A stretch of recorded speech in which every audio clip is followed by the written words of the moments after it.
नहीं, चंद्रमा सूर्य से रहता है प्रकाश, ठीक है ना। अब देखो एक नॉर्मल सा है प्रकाश का अपवर्तन के बारे में बताऊंगी, छोटा सा एग्जांपल है, ठीक है।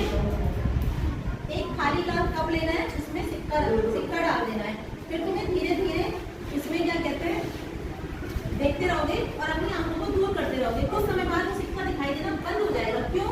क्योंकि जो किरण निकल रही है वो तुम्हारी आंखों में नहीं पड़ रही है, तो तुम्हें सिक्का नजर नहीं आ रहा है।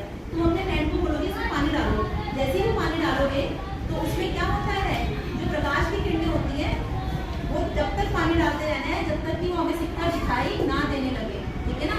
जब वो दिखाई देने लगे हमें सिक्का, तब तक उसमें हमें पानी डालते रहना है।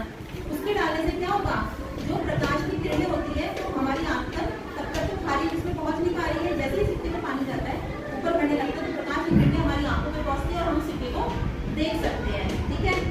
अब इसे मैं थोड़ा सा कविता के माध्यम से बताऊंगी। प्रकाश एवं प्रकाश यंत्र। किरण जब प्रकाश की एक समांगी पारदर्शी माध्यम से दूसरे समांगी पारदर्शी माध्यम में तिरछा प्रवेश हो जाती है। जब एक प्रकाश की किरण समांगी पारदर्शी माध्यम से दूसरे समांगी पारदर्शी माध्यम में प्रवेश करती है तो वह दोनों माध्यम को अलग अलग करने वाले पृष्ठ पे क्या हो जाती है, मुड़ जाती है। यह घटना प्रकाश का क्या कहलाती है, अपवर्तन कहलाती है। आपतन बिंदु की लंबवत रेखा आपतन बिंदु अविलंब पृष्ठ की तरफ आने वाली किरण होती है आपतित किरण। ये जो आपतित किरण दिख रही है ये आपतन बिंदु पर, और ये अविलंब और परावर्तित किरण, ये तीनों एक ही तल पे आके मिलती है।